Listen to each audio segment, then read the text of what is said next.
안녕하세요. 해원 컨설팅 연구소 소장입니다.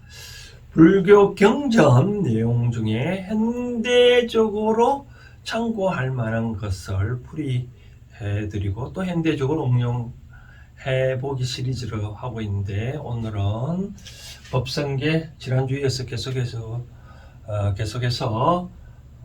하는데, 오늘은 21번째 구절이 되겠습니다. 먼저 읽어드린다면 우보 익생 만허공이라 뜻이네요. 지난번에는 이런 구절을 했죠. 이제 우리가 보살들이 이타행을 수행할 때 어떠한 식으로 해야 되죠, 어떤 마음으로 해야 되는지, 그에 대해서 이제 계속적으로 얘기를 하고 있는데, 우리가 19구부터 22구까지라고 했잖아요. 그렇죠? 19는 이런 얘기를 했죠. 능입해인, 능이 들어가야 된다. 어떻게? 해인 상태에 들어가면 삼매에 들어갈 수 있다. 어떤 것도 내 마음이 어떤 것에도 휩쓸리지 않는 그런 상태가 된다. 그리고 이제 번출 여의, 항상 여의, 부처님 뜻과 같이 항상 그런 마음을 내면 불사의하다, 생각으로 헤아릴 수 없는 그런 경지를 만들어낸다. 근데 오늘은 이제 21번째가 우보익생만허공이다, 그러네요. 풀이해보면 우는 이제 비죠, 그렇죠? 비는 보배다, 이익되고 생한다. 그러니까 비가, 다른 말로 하면 물이라는 뜻으로 이해하면 됩니다. 물이 이 세상에서 요즘 뭐 강물에서 비가 안 와서 뭐 어떤 지방이 난리다 하는데, 같이 물이 인간들 세상에서 보배스럽고 이익되고 생을 만들어내는 것이니, 그런 것들이 어떻게 허공에 가득 차 있다라고 하네요. 과연 이걸 이제 보살도의 이타형으로 어떻게 이제 연결을 시켜야 될까 생각을 해보면, 우리가 저는 이제 쉽게 이해하자면 이런 얘기를 해드리고 싶은데요. 제가 내 앞에 있는 사람이 내 앞에 다가온 어떤 인연들에 대해서 항상 부처님같이 대하면 어떻게 된다는 거예요? 만사형통이라 얘기를 하잖아요. 그렇죠? 그러니까 이 세상에서 어떤 것도 다 우리가 인연법에 의해서 생긴다는 거죠. 인연법에 의해서. 즉 인연법에 의해서 생이 있으면 늙고, 늙는다는 건 생한다는 거예요. 그 다음 변하고 병들고 정도 병사 없어진다. 이는 인연법에 따라 생기는 것이니 어떠한 것도 중요하지 아니한 것이 없다라고, 그런 얘기를 저는 이제 항상 말하는데, 이 뜻입니다. 많은 허공 속에 가득 찼대. 허공 속에 절망자 가득 차 있다. 뭐에? 비가 뭐에? 이 보배스럽고 이익되고 생이다. 그러니까 이 비가 많이 그런 건 아니겠죠, 그렇죠? 그러니까 보살이 중생 구제하러 갔는데 어떤 한 사람만 구제하고 다른 사람은 구제하지 아니하면 안 되겠죠, 그렇죠? 우리가 일상생활에서 공기와 물이 진짜 막 요즘은 물이 귀하지만 뭐 옛날에는 뭐 어디 가는 한국 사람은 뭐 움푹파서 물도 먹고 그랬잖아요, 그렇죠? 그런 것도 다 어떻게 같이 보배스럽고 이익되고 만물을 생출하는 그런 것들이, 우리가 빗물이 그렇다고 여긴다면 물이 그럼 다른 것도 당연히 다 여기야 되지 않겠냐. 그렇게 하면 어떻게? 바로 내 앞에 있는 부처님도 내 앞에 있는 사람도 부처로 여길 수가 있지 않겠냐. 만약에 우리가 존경을 하고 있는 부처님을 내 앞에 있는 그 사람도 부처님을 하면 내가 상대방을 존경하면 그럼 어떻게 되겠어요? 다 그 사람도 내가 그 상대를 존경하는데 상대는 날 존경하지 않을까요? 바로 그러한 마음으로 이 세상에 존재하는 모든 비물 하나의 예시라 뿐이죠. 그렇죠? 예시. 보익생.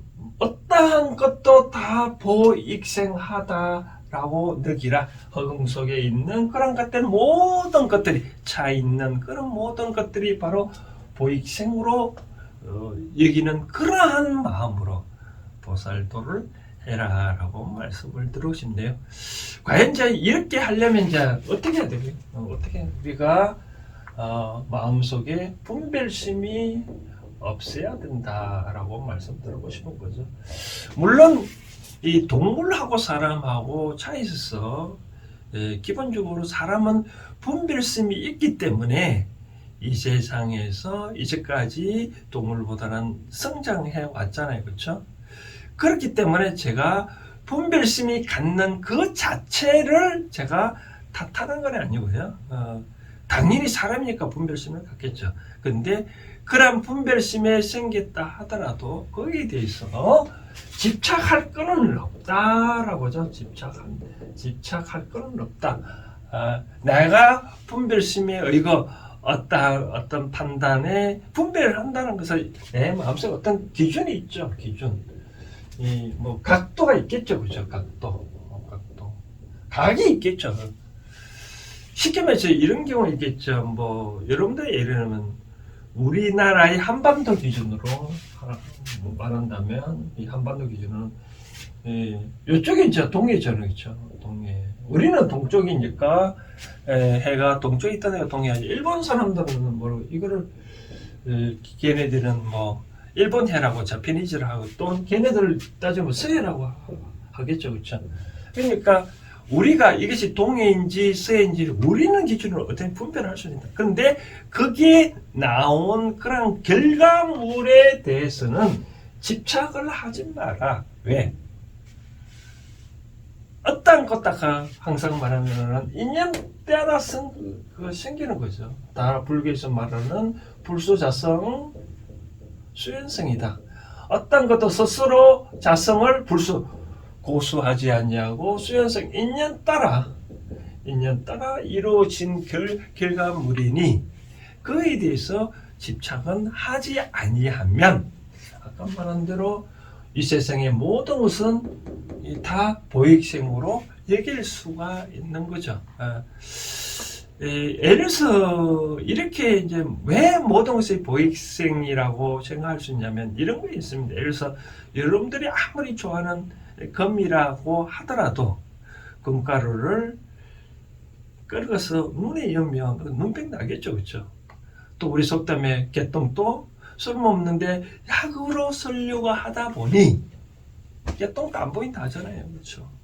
그것처럼 이 세상에 존재하는 어떤 것도 다 보익생으로 그런 마음을 가지도록 수련을 해야 된다. 그래서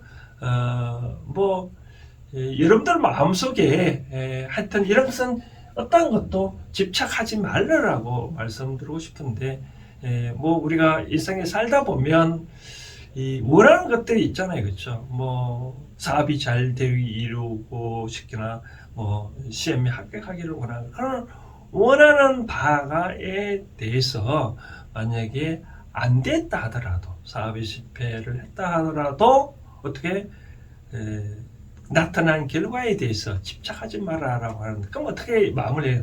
다 그런 것도 인과의 결과로구나. 인과의 법칙, 인과의 결과구나라고 그것도 하나의 나의 업보, 나의 인과 법칙에 의해서 내가 그만큼 열심히 공부하고 내가 그만큼 사업에 잘 했더라면 그렇게 되지 그러한 결과가 나오지 않았지 않겠냐 생각하는 거죠. 그렇죠?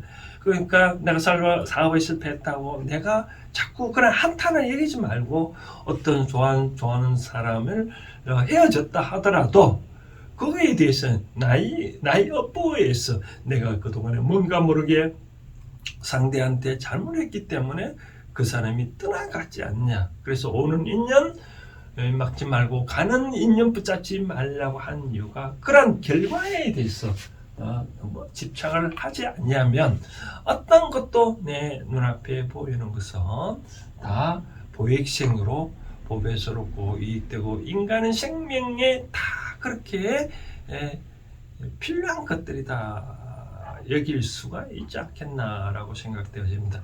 그래서 어찌됐든 간에 우리가 일상생활의 입장에서 이와 같이 분별심을 갖지 말라고 말을 하는데 사람은 사람을 살아가면서 분별심을 가질 수밖에 없습니다. 그렇지만 당부드리고 싶은 것은 그런 분별심을 마음에서 어떤 산출한 결과에 대해서는 집착할 필요 없다. 그럼 어떻게 해요? 그러면 이제 원위치가 되겠죠. 어떤 것도 분별심을 안 하는 게 좋겠죠. 그렇죠? 있는 그대로를 받아들이는 그런 것이 필요겠죠. 이 세상에 존재하는 모든 것들은 여기서 장미꽃이 이쁘다면 호박꽃도 나름대로 이쁘다. 어느 것이 이쁘다는 그런 기준에 따라 이쁘다 안 이쁘다라고 결과가 마음속에 내고 있으니 그러한 자꾸 말이 이상하게 돌아가는지 모르겠지만 분별심을 갖는 것은 좋은데 그러면 가졌다 그 결과에 책임지고 그럼 결과에서 책임이 안 지려면 분별심을 안 내면 되겠죠. 그렇죠? 그래서 어떠한 결과물이 나온 것은 다 그에 따라 아까 말한 대로 인연 따라 그러한 연에 따라 이루어진 것이니 어떠한 것도 거기에 고집할 필요가 없지 않겠냐라고 생각되어집니다. 그래서 우리가 이런 게 있겠죠. 어떤 한 행위 있으면 반드시 그에 대한 결과는 나타나고 그런 결과에 대해서 항상 내가 책임을 질 수밖에 없는 그러한 인연의 법칙이 있다라고 말씀드리고 싶은 거죠. 내가 예를 들어서 좋아하는 사람이 있다. 어떤 사람이 좋아하는 사람이 있다. 그러면 나머지 사람은 좋아 안 할 수도 있고 원망해서 할 수도 있잖아요. 그렇죠? 내가 지금 둘이 열심히 잘 사귀고 있는데 또 다른 결과가 있다. 그러면 그럼 좋아하지 않는 사람이 생긴다면 그것도 하나의 또 병폐겠죠. 그렇죠? 그렇기 때문에 저는 항상 하는 얘기는 이와 같이 이 결과에 대해서 내가 책임을 지지 않으려면 그에 대해서 내가 행을 하거나 내가 말을 하거나 그렇게 하면 안 된다라고 말씀을 드리고 싶은 거죠.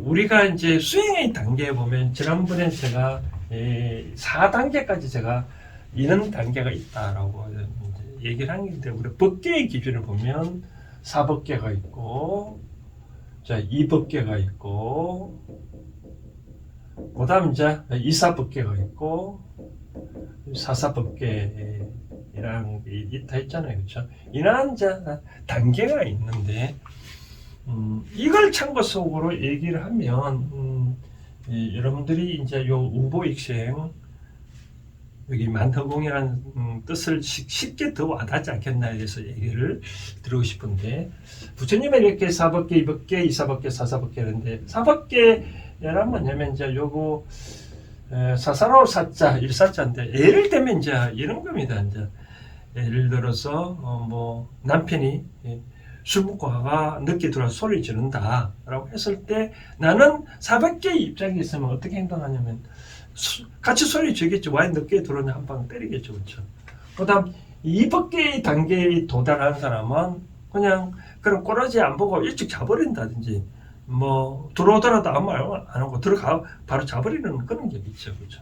200개의 단계는 어떻게 이는 그 상대방이 그렇게 늦게 들어와 말했다 하더라도 그에 대해서 마음에 동요되지 아니하고 피하지 않냐고 내 마음을 그냥 편하게 갖는 거겠죠.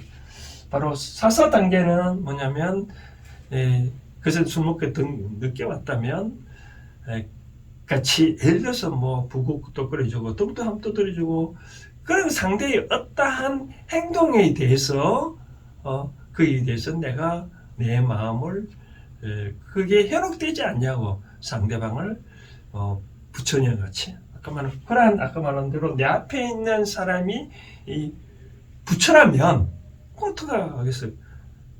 그러면 상대한테 그렇게 위로해주고 다독거려주면 결국은 집안이 평안하고 그 남편은 또 미안해서 다음부터 안 그럴 수도 있고 또 밤에 또 또 이쁘다고 또 안아줄 수도 있는 그런 환경이 도달하지 않을까요? 그렇기 때문에 내 눈앞에 보이는 어떠한 것도 아까 말한 대로 자기의 어떤 기준을 두고 남편은 일찍 들어와야 된다 어떤 각오를 해도 그게 기준으로 어떤 분별을 하다 보니 그 다음부터는 내 마음속에 그게 기준에 안 들어오면 항상 한탄을 하고 뭔가 모르게 내가 마음을 내야 되겠죠. 그렇죠? 그런데 술 먹고 온 그분도 나의 부처님이라고 생각한다면 그럼 내가 어떻게 하겠냐. 그래서 이제 결론은 제가 세워드린다면 항상 내 눈앞에 보였던 그런 다 어떤 것도 다 보익생이다. 보배고 이익되고 생명을 창출하는 글이다라고 여기면 되는 거죠. 저는 이제 항상 이런 예를 많이 들었는데 불은 동물들은 불이 무서워서 도망갔지만 인간은 불을 이용해서 만물을 창출했기 때문에 만물이 영장이 되었다라고 하거든요. 그래서 조금 전에 말씀드린 대로 개똥도 약으로 쓰다 보면 설력하다 보면 안 보이듯이 어떤 것도 내 눈앞에 보이는 것들은 다 이렇게 이익되고 법에서 놓은 거다. 그런 것들이 어떻게 허공 속에 가득 차 있다. 그러니 여러분들 그것에 대해서 어떻게 할 건가 여러분들 달려 있겠죠. 그게 바로 이제 다음 문장이 22번째 이타행의 마지막 지침으로서 이런 구절이 있습니다. 중생들은 중생근기에 맞춰서 득이익이다라는 대목이 있는데요. 이는 근기에 따라 중생 따지면 근기를 숙이겠죠, 그렇죠? 숙이에 따라 득이익이다 이라는 대목에 따라 불수자성 수연상하고 비슷한 내용인데 그 점에 대해서는 또 다음 주에 얘기를 해드리겠습니다. 끝으로 제가 하나만 더 얘기를 하자면 부처님은 요 비의 관계에 대해서 많이 설명을 많이 잘 해놓으십니다. 법화경에도 부처님의 말씀은 비의 비유를 해서 얘기를 해놨거든요. 그것도 이제 다음 주에 좀 언급해 드리고 또 비에 관계되는 거 환경에서는 어떻게 얘기를 하고 있는지 그 대목을 언급하고 마치겠습니다. 보면 열의 출연편에 보면 이런 대목이 나옵니다. 부처님의 염승에 10가지 모양이 있다고 말씀을 하시고 난 다음에 열의 염승은 두루 한량이 없으며 내지 부사이하고 광대한 법비를 내려 일체 중생의 몸과 마음을 청청케 한다. 이른바 부처님은 보살뿐만 아니라 독각과 성문과 성간 중생의 이르까지 그들을 위하여 넓고 큰 법비를 내려 온갖 세계에 가득하니 중생들의 욕망이 같지 아니함을 따라서 내리는 법비에 차별이 있을 뿐이다 라고 했네요. 방금 제가 읽어드린 그런 문장은 조금 전에 제가 설명한 내용 다 그런 것들을 요약을 한 것 같아요. 그래서 다시 말씀드린다면 이 세상의 허공에는 어떠한 것도 다 보익생한 것들이라는 것을 그러한 마음으로 이타행을 해야 된다라고 말씀드리고 마치겠습니다. 오늘 여기까지 하겠습니다. 감사합니다.